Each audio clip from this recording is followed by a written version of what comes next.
Aujourd'hui, je vais te montrer comment j'ai réussi à générer un scénario N8N avec un seul prompt grâce à la puissance de Claude 4. Quand on parle d'automatisation ou de no-code, beaucoup pensent qu'il faut passer des heures et des heures et des heures à s'entraîner sur l'outil en question pour pouvoir commencer à faire ses premiers scénarios. Mais ce n'est plus le cas, parce qu'avec la bonne méthode, Claude 4 peut littéralement créer ton workflow tout seul. Et ça, même si tu n'as jamais touché à N8N, et crois-moi, il le fait mieux que beaucoup de personnes. Bref, ce que je vais te montrer aujourd'hui, c'est pas une astuce un peu floue ou même un prompt un peu magique, c'est vraiment un agent IA spécialisé pour la création de workflow N8N.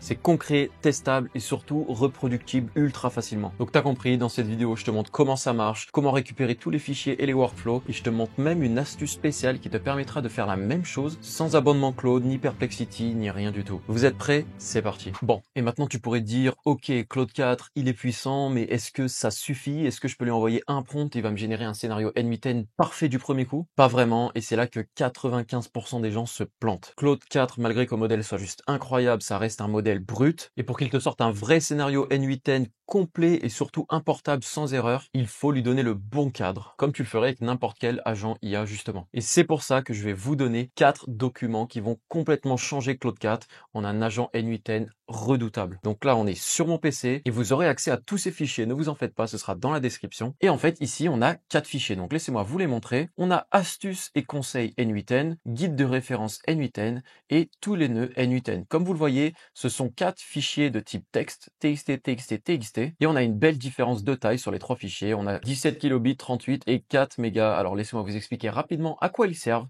et après je vais vous montrer comment les utiliser. Donc le premier astuce et conseil N8N, ça va vraiment aider Claude, notre agent IA, à se repérer par rapport à N8N, surtout au niveau de la structure des JSON. Donc en fait ici on a un document texte que dans tous les cas vous pourrez lire en détail si vous voulez, mais en gros on lui explique un peu la base, c'est-à-dire la structure des JSON générale dans les nœuds N8N, les nœuds de déclenchement de chat N8N, les nœuds post-it, ça va être très important de faire générer des post-it à Claude, et ça je vais vous montrer à la fin pour pouvoir se repérer et un peu comprendre le scénario qu'il vient de générer pour nous, etc., etc. Comme je vous l'ai dit, je vous laisse le lire si vous le voulez. Ensuite on a un guide de référence N8N, ça c'est un guide un peu plus long qui va venir référencer certains nœuds qui sont vraiment importants, et là ça peut être cool de le récupérer pour vous si vous voulez et d'ajouter différents nœuds que vous utilisez en général avec les workflows N8N. Ça peut être top pour être sûr que Claude 4 soit vraiment adapté à vos besoins. Et pour finir, on a un document qui s'appelle tous les nœuds N8N. Donc on n'a pas tous les nœuds N8N car avec les nœuds de la communauté ça fera énorme, mais en gros en vous passant les détails, j'ai récupéré énormément de workflows et j'ai fait en gros une automatisation qui venait aspirer toutes les structures des nœuds N8N JSON et les mettre là-dedans. Si on cherche par exemple agent, on va tomber sur AI Tool Agent par exemple ici. Donc en fait on a tous les nœuds qui nous intéressent par rapport à ce qu'on veut faire, et ça va permettre à Claude de venir piocher dans ces documents pour être sûr d'avoir la bonne structure JSON. Donc ça va être en gros les documents qu'on va donner à Claude, et bien sûr comme d'habitude j'ai préparé un système prompt rien que pour vous, vous l'avez sous les yeux ici, et ce système prompt va vraiment donner des instructions à Claude. Je vais passer rapidement dessus. Action, génère un fichier JSON de workflow N8N prêt à être importé, important, à partir d'une description en langage naturel d'une tâche d'automatisation. Étape, on lui demande vraiment de faire pas à pas le déclencheur, les applications, la logique métier, les résultats attendus, etc., etc. Et tout ça nous donne vraiment un système prompt solide que, une fois de plus, je vous laisserai lire. Dernier petit détail, on renseigne bien dans ce système prompt les documents qu'on va utiliser, et comme vous voyez, les 3 documents qu'on a ici, c'est bien les documents que j'ai dans mon Google Drive. Bon voilà, on a tous les fichiers qu'il nous faut, mais là tu pourrais me dire, ok très bien, sympa les fichiers, mais est-ce que ça marche vraiment? Et bien justement, je vais te montrer ça tout de suite. Bon allez, c'est parti pour le test, et comme vous le voyez, je suis sur Perplexity. Oui, pourquoi Perplexity? Car moi je suis un grand fan de Perplexity, et d'ailleurs j'ai vraiment expliqué en détail pourquoi dans cette vidéo si ça vous intéresse, mais pour l'instant restez avec moi, et laissez-moi juste vous dire que Perplexity a en fait tous les modèles IA, pour ceux qui connaissent pas, et on a bien évidemment le nouveau modèle IA Claude 4.0 Sonnet qu'on va utiliser pour ce test. Donc on aurait pu faire exactement le même test sur Claude directement de chez Anthropic, mais moi je préfère Perplexity, et dans tous les cas les fonctionnalités sont exactement les mêmes, on va pouvoir importer les fichiers, etc.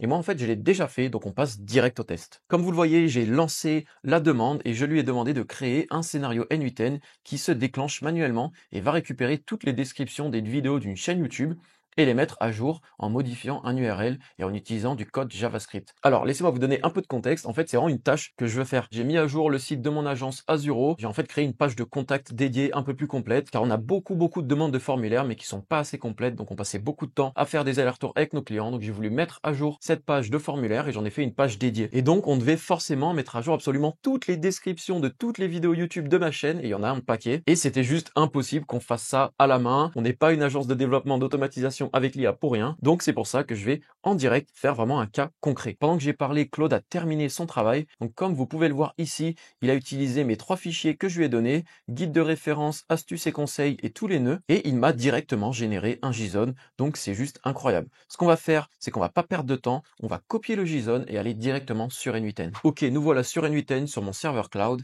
et là je vais copier, coller le scénario. Regardez-moi cette magie. Ok, je vais pas vous mentir, c'est la première fois que je teste en fait, et là je suis juste choqué. Je m'attendais vraiment pas à ce que ça marche aussi bien. Mais non, c'est juste incroyable. Il m'a vraiment tout fait parfaitement. Donc attendez, il m'a mis une description, configuration requise, remplacer les valeurs dans le nœud de configuration. Ah ouais, donc là en fait, j'ai plus qu'à remplacer toutes les données, donc channel ID, all URL avec le nouvel URL. Donc là, il faut que je connecte forcément. Donc là, j'ai pas encore créé de credential pour YouTube, mais il faut que je connecte tout ça. Bien évidemment, ça, il peut pas le faire pour nous, Claude. C'est pas non plus un magicien, il va pas créer une clé API pour nous, pour notre chaîne YouTube. Ensuite, on a modifié les descriptions. Et en plus, il nous dit vraiment tout. Étape 1, remplacer les valeurs dans le nœud. Étape 2, configurer les identifiants YouTube to off. Et 3, exécuter manuellement. Voyons un peu le code JavaScript qu'il m'a fait. Oh, c'est juste incroyable. Donc là, Node, il va falloir qu'on exécute pour que ça se lit, forcément. Mais moi, je suis vraiment choqué, honnêtement, du résultat. Je m'attendais pas à un truc aussi ouf du premier coup. C'est la première fois que je teste vraiment ce truc-là et je suis juste choqué. Vous savez quoi? Ce que je vous propose, c'est que je vais créer mes identifiants YouTube et je vais faire un test vraiment concret sur 2-3 vidéos et on va voir si ça marche vraiment. Parce que bon, je vais pas faire comme tous les charlatans sur YouTube qui vous montrent comment créer des scénarios. Mais au final, les scénarios, si on essaie de les utiliser, ça marche juste pas. Donc moi, je vais vous prouver. Donc je vais accélérer la vidéo, je vais créer mes identifiants, tout ça et on va tester ensemble directement. Allez, c'est parti, je me mets au boulot. Allez, je suis de retour et j'ai bien ajouté ma connexion à YouTube. Donc ça a pris un petit peu de temps. La console de Google, c'est pas si simple toujours. J'ai au moins mes nœuds qui sont connectés et là on peut déjà tester celui-là. Et logiquement, il devrait récupérer, et voilà, il a récupéré un max de vidéos. Donc là, si on regarde le JSON, par exemple, cet agent IA crée tes vidéos, Insta, TikTok, etc. Et ben en fait, c'est ma dernière vidéo. Donc ça a bien fonctionné et là j'ai effectivement la description. Donc ce premier nœud fonctionne nickel. Ensuite, on a un nœud modifier les descriptions. Donc c'est parti, nouvelle URL, on va mettre celui-là et ancienne URL, on va mettre celui-là. Ok, et là on a mettre à jour la vidéo. Donc là pareil, il va falloir tout connecter. Donc ce qu'on peut faire, c'est exécuter les nœuds précédents. Titre, on n'a pas besoin de changer le titre. Donc ce que je vais faire, c'est que je vais en fait mettre le titre. Et là, update field, on va ajouter du coup description. Et dans la description, on va mettre la description à jour. Donc là, modify description. Si je zoome, vous voyez bien qu'ici, on a le nouvel URL qui est mis et que sur l'ancien, on a l'ancien URL. Vous l'avez compris. Donc là, ce que je peux faire, c'est modifier description. Allez, donc je teste le workflow. Écoutez, ça m'a l'air de bien fonctionner. Vous savez quoi, je vais l'arrêter et on va aller regarder directement sur la chaîne YouTube si on a bien tout mis à jour. Donc je vais aller sur YouTube et là logiquement par exemple sur cette vidéo qui est sortie il y a quelques jours, regardons si la mise à jour a bien été faite et c'est incroyable. Regardez, vous voyez ce lien ici? Dans toutes mes anciennes vidéos c'était bien hashtag contact et là maintenant c'est slash contact. Ok, donc maintenant tu as vu les résultats, tu as vu la capacité, maintenant je te montre comment configurer ça sur Perplexity ou sur Claude, c'est exactement la même chose. Et une fois de plus, ne bouge pas si jamais t'as pas d'abonnement Claude ou Perplexity et que tu veux pas en acheter, je peux comprendre. J'ai une solution pour toi. À la fin de cette vidéo, on va faire directement ça sur N8N. Oui, t'as bien compris, on va créer un flow N8N qui va créer des flows N8N. Donc bref, ne bouge pas, je te montre tout dans les minutes qui suivent. Ok, donc on est sur Perplexity et en fait sur Perplexity, on peut créer ce genre d'agent grâce à Space. Donc dans Space, dans espace en français, on peut créer un nouveau Space comme ceci. Et en fait, vous voyez, moi j'ai déjà mon Space avec là la conversation que j'ai eue il y a 30 minutes, créer un scénario N8N qui fait ceci, cela. Donc en fait, pour créer un space, je vais faire ça étape par étape avec vous. Ici, on crée un nouveau space, on lui donne le nom qu'on veut. Donc là, par exemple, N8N Claude 4, par exemple. Libellé, ça c'est juste un repère pour vous, donc on s'en fiche un peu. Vous pouvez même ajouter un petit emoji si ça vous chante. Et par contre, ce qui est important ici, c'est de mettre des instructions personnalisées. Donc là, ce qu'on va faire, c'est qu'on va récupérer le système prompt que je vous ai donné. D'ailleurs, tout est dans la description, hein. Vous avez un lien, c'est ressources.thomaserton et vous pouvez tout récupérer gratuitement juste ici. Donc dans mon dossier Drive, vous aurez le système prompt.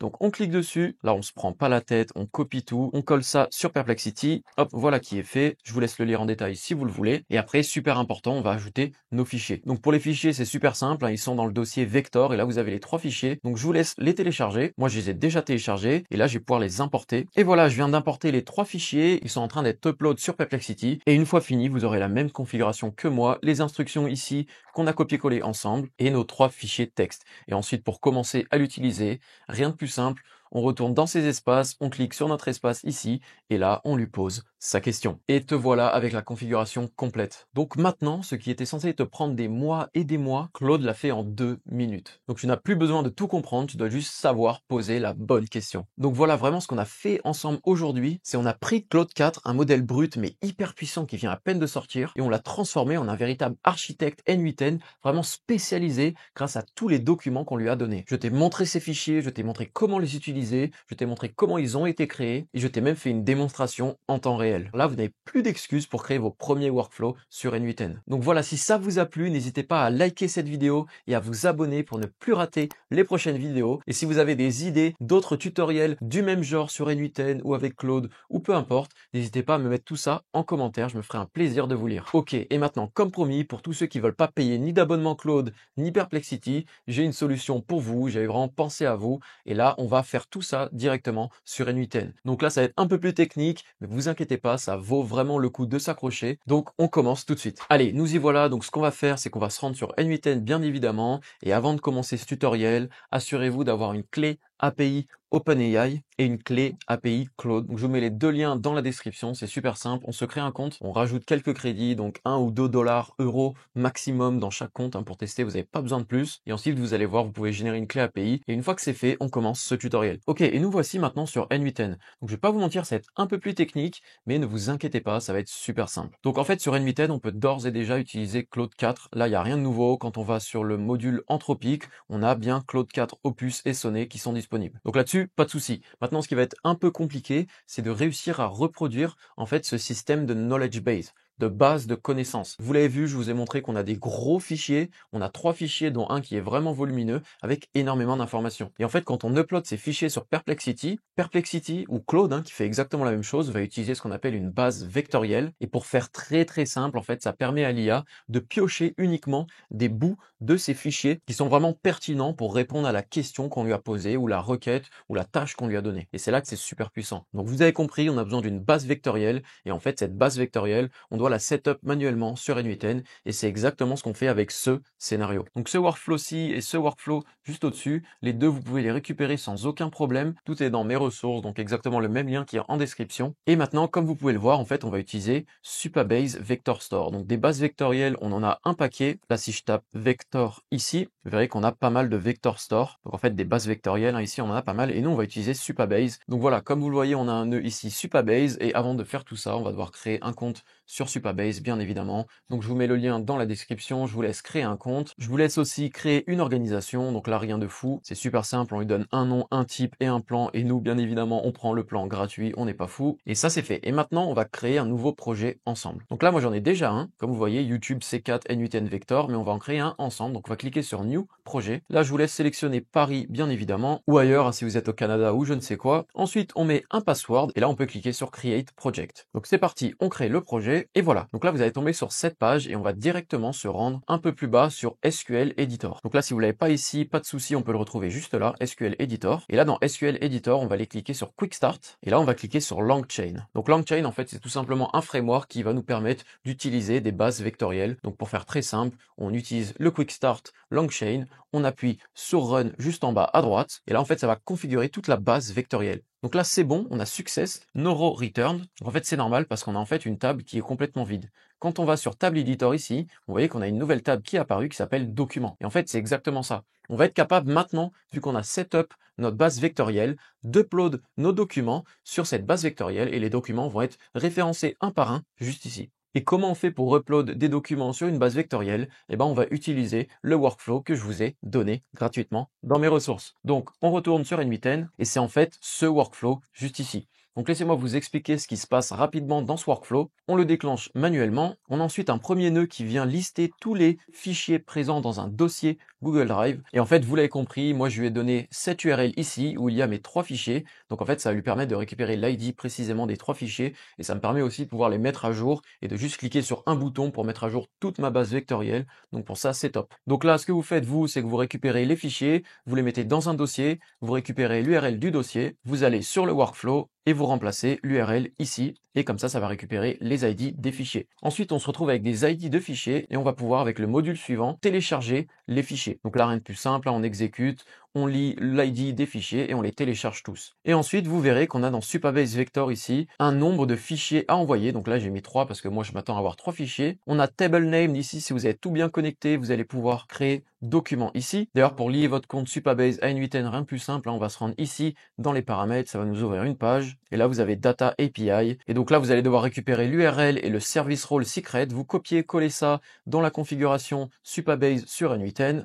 Ici, host et service role secret, vous appuyez sur valider et c'est fini. Donc si vous avez fait ça correctement, vous devriez voir ici document. Ici, on a connecté un embedding OpenAI, donc là, il n'y a rien à toucher. On garde le modèle de base. Il y a juste à vous assurer d'avoir connecté votre compte OpenAI à ce module-là. Ici, on a un défaut data loader, vous ne touchez absolument à rien. Vous gardez la configuration que vous avez sous les yeux. Et pour Recursive Text Scraper, ici, on a quelques petits paramétrages. Donc là, en fait, si vous voulez donner des chunks plus gros, des chunks, c'est des bouts de documents plus gros à votre modèle, on peut le faire. Ok, chunk overlap, j'ai mis 200, vous pouvez laisser 200. En fait, c'est juste le nombre de mots qui vont en fait s'entrechevaucher pour être sûr que l'IA ait un peu plus de contexte et soit capable en fait de remodeler les différents bouts de chunk qu'on a récupérés. Voilà, on va pas trop rentrer dans les détails ici, vous avez vraiment juste à laisser tout par défaut. Et quand tout ça est fait, vous allez pouvoir cliquer ici sur Test Workflow. Hop, là on télécharge mes fichiers. Et là, hop, moi je vais stopper directement car je l'ai déjà fait. Mais en fait, vous allez voir que ça va tourner et que ça va uploader au fur et à mesure tous vos documents dans votre base vectorielle et une fois que c'est terminé, on va pouvoir passer à l'étape suivante, le test. Donc là, pour vérifier que tout a bien fonctionné, ce qu'on peut faire, c'est qu'on peut retourner ici,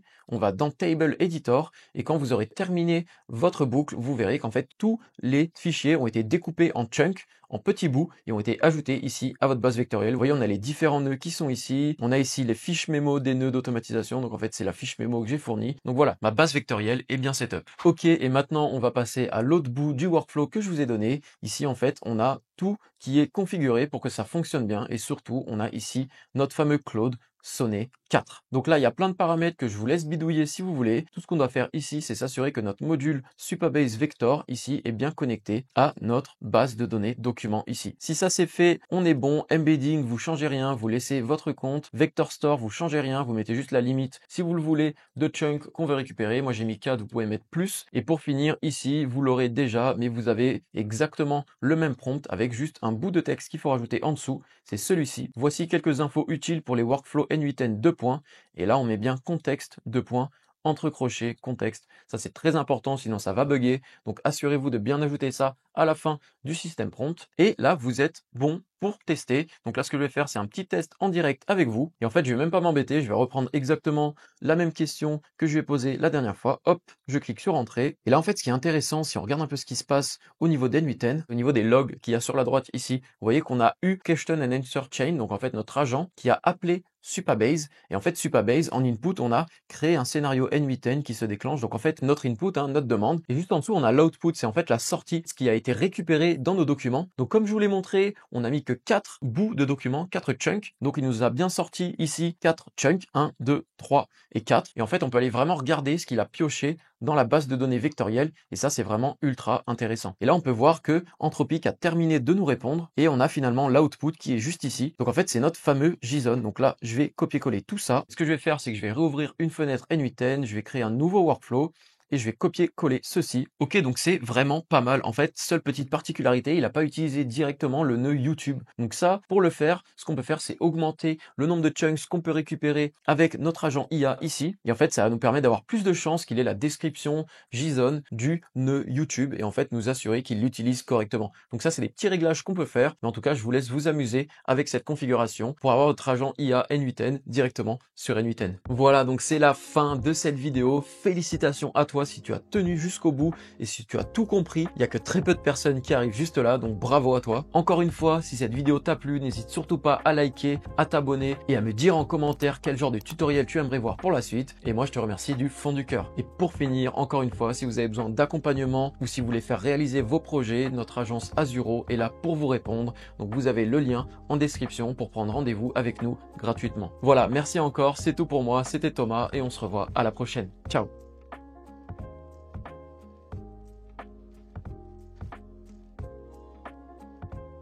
Grâce à la puissance de Claude 4.